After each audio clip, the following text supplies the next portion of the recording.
खैर रची जी, हाँ, मैं आपसे क्वेश्चन अच्छा पूछता व्यक्तित्व है उनका हूँ भी कि हाँ, जी। मंगलम सीमेंट के बारे में आप जरा मेरे को जरा बता पाएंगे, क्योंकि हमारी 750 की खरीद है और सिर्फ दो ही पर्पज से हमने लिया है। पहला, सीमेंट की डिमांड कभी भी कम नहीं होगी भारत जैसे विकासशील देश के अंदर। दूसरा, ये इसके अंदर क्या है कि कैश फ्लो बढ़ रहा है और कंपनी के पास कोई डेट नहीं है, प्रमोटर का कोई प्लेज नहीं है। और रिसेंटली इन्होंने क्या किया है कि एक नई खदान भी खरीदी है, जो हमें पता लगा, हमने स्टडी किया, उससे पता लगा कि वो खदान के नीचे ना केवल लाइमस्टोन है बल्कि कुछ और मेटल्स भी, मिनरल्स भी मिल रहे हैं। और आजकल आपको पता ही है कि रेयर अर्थ मिनरल्स की बहुत डिमांड है। सिर्फ 2 पॉइंट ऑफ व्यू से ही हमने ये कंपनी को खरीदा। 750 पे हमारा खरीदा है सर, 2000 शेयर है। आप हमको ये बताइए कि इसमें हमको करना क्या है। सबसे पहले तो अनिल जी आपको नमस्कार। और विपुल सर को, मेरे को आप बहुत टाइम से फॉलो कर रहे हैं, उसके लिए बहुत बहुत शुक्रिया। उसके साथ साथ आपको इस बात के लिए भी शुक्रिया क्योंकि प्रैक्टिकली जो पढ़ाई लिखाई हमको इसमें करनी चाहिए थी वो सारी आप करके बैठे हुए हैं। यू हैव, मतलब मैं मजाक नहीं कर रहा हूँ सर, जैसे जैसे बोल रहे थे ना मैं देख भी रहा था कि ये जो बोल रहे हैं वो कितनी कितनी चीजें सारी की सारी जा रही।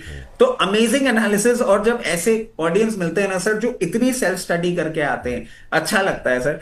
और उसके लिए बहुत बहुत शुक्रिया मंगलम, सॉरी अनिल जी। मंगलम सीमेंट के लिए मैं आपको एक चीज बोलूंगा, देखिए आप एक और चीज नोटिस करिएगा, सारी चीजें पॉजिटिव हैं और फॉर द टाइम बीइंग ना ये एक रेंज में है। और सीमेंट सेक्टर वैसे भी बहुत ज्यादा ब्रेकआउट नहीं दे रहा है, और ये बात सही है कि सीमेंट में हम लोग भी बुलिश हैं, पर थोड़ा सा टाइम ले रहा है सीमेंट सेक्टर। टाइम आपको देना पड़ सकता है। अगर बहुत प्रिसाइसली आप देखेंगे ना तो फरवरी मई क्वार्टर और उसके बाद कंटिन्यूसली की रेंज में ही है। लोअर एंड आपको पता ही है 688 686 है। इसमें ब्रेकआउट मूवमेंट मैं समझ रहा हूं आपको आता हुआ दिखेगा, क्योंकि एक और चीज ऐड कर देता हूं, अभी एक डिटेल और भी आई थी, आई एम प्रीटी श्योर आपने भी पढ़ी होगी, कि गवर्नमेंट स्पेंडिंग जो थी ना वो पिछले 8 महीनों में पूरी हुई नहीं है। अभी और कैपेक्स की बात हो सकती है जनवरी के मंथ में आपको देखने को मिले, जो कि डिमांड करेगी, और डिमांड इवेंचुअली रिजल्ट्स में आपको देखने को मिलेगी। 1 से 2 क्वार्टर आप इसको होल्ड करें, इसमें अभी आपको कुछ भी नहीं करना चाहिए। इसमें मूवमेंट आएगा 1 से 2 क्वार्टर के बाद, जब ये 880 लेवल्स को ब्रीच करेगा। उसके बाद आपको backed by the numbers and backed by the results, उसके बाद आपको 1024 तक के लेवल्स भी दिखाने का दमखम रखता है। मुझे कोई परेशानी नहीं दिख रही है इसमें। और वो रेयर एयर अर्थ मेटल जो माइनिंग है उसके नंबर्स जैसे जैसे आते जाएंगे तो एक टर्न अराउंड स्टोरी कंप्लीट आपको बनती हुई दिखेगी, जो 1260 1400 लेवल्स तक भी इसको ले जाने का दमखम रखता है। चलिए, तो अभी के लिए इनके पास होल्ड है, तो अभी कितने समय तक होल्ड करना चाहिए सर इनको? सर अभी मतलब इनको आउटलुक क्या होना चाहिए?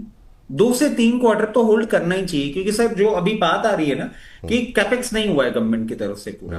कैपेक्स अनाउंस होगा, एग्जीक्यूशन होगा, जैसे जैसे एग्जीक्यूशन होगा सीमेंट्स जाएंगे सप्लाई में, और फिर आपको एक मोमेंटम देखने को मिलेगा। जो कंटिन्यूसली मैं आपको बोल नहीं रहा था सर, सीमेंट में बुलिश हूं, बट वो डिमांड उस तरीके से नहीं आ रही क्योंकि गवर्नमेंट ने अभी तक कैपेक्स पूरा नहीं किया।